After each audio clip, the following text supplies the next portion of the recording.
Back on Inside Tennessee, we're talking about name, image, and likeness this morning with Kat Jones. She's the director at the University of Tennessee. And let's talk about high school athletes, because I had a question from a buddy of mine who said, what happens when that high school senior signs a deal that not only locks him in for the first few years of college, but then when that athlete becomes a pro?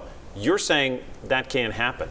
Well, there are state law protections to exactly address that issue of, we don't want a student athlete to sign a deal and it's actually locked them in for 10 years, and that's not in their best interest. We want to protect them in that time. So state law does actually stop those deals at the end of their collegiate eligibility. Now, if it's a great partnership and they want to keep it going, they can then re-sign that deal after, and we've actually seen it in a few cases. So it doesn't mean they can't when it's working. It just allows that protection for the student athlete. What worries you most about student athletes and this relationship going forward? Bad actors are always going to be our concern. Someone that's not there for the best interest of our student athlete and maybe tries to take advantage of them in some way. And that's why like I said, we focus so hard on education and relationships to make sure we can at least try to stop that before it happens. Maybe a bad agent who just doesn't have their best interests in mind and is maybe signing them to a lopsided deal. And looking forward, one of the questions I get most often is, how close are we now to student athletes getting paid?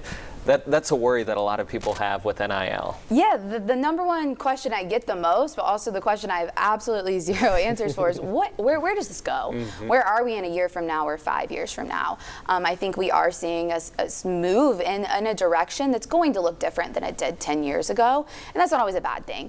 But we've got to find our way in collegiate athletics to make this work, and what that's going to look like, if it is some type of revenue share, if it's not. But it's changing, and we're going to, like I said, we've got to remain flexible and nimble with it to change with it.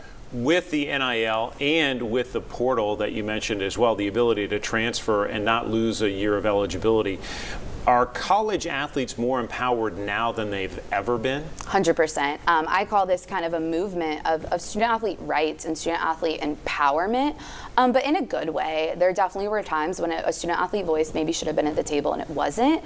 And so some people may see these as extremes, but it's pushing a better product forward, and a product that we're still enjoying every single day. I have people say NIL is going to ruin everything and I'm never watching collegiate sports again. I then go back to them and they all kept watching collegiate sports. We're all still packing out Neyland. So I think it's the product changes, but we're going to keep moving with it. And at the end of the day, we're still going to get to root for the student athletes we love and the teams we love and support them in that way. Mm-hmm. Are there any laws or regulations you'd like to see imposed moving forward? Oh, that's another great one of where does it go? I would like to see us all one day working off the same set of rules, but that's kind of pushing for that federal answer, which is hard and complicated, and maybe shouldn't be a priority right now. I do think it would make certain things easier, especially as I work with brands or agents who are working across multiple states, and as we see student athletes move from one school to the other, I've got to start them from zero if they transfer in from another school of, hey, this is our state law and how things happen. So I do think that would simplify things, but I'm definitely not for pulling back anything. I think NIL is full of great opportunities, and I keep wanting to see our student athletes push this forward. Given what we've seen at the state level and the collegiate level, how relevant is the NCAA now? Less relevant than it's been? That is kind of another, like I said, you guys are hitting on all the great questions of where's their position in this.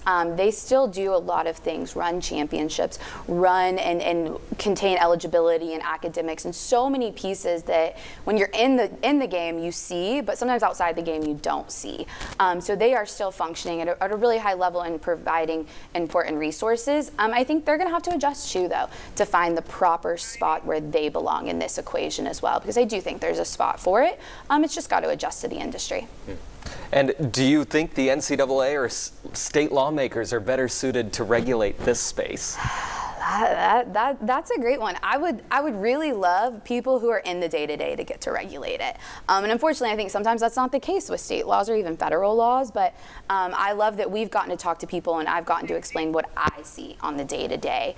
So if in a perfect world, I would have a bunch of people in NIL-specific positions actually be the ones to write these regulations and move forward with it, because they're seeing a completely different game than the rest of the world. Only about 30 seconds left. What's the craziest call you've taken about NIL?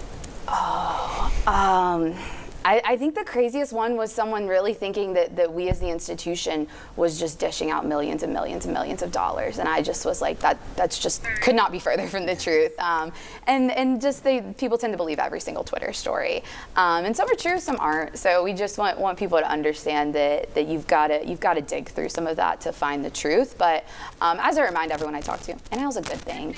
And it's creating great opportunities. So that's kind of been a crazy one that I was like, wow, that's really off base. Kat Jones, the Director of Name, Image, and Likeness with the University of Tennessee. Thanks for the time y'all. today. Thank you. Thank you Thank for you. watching. Have a great rest of your Sunday.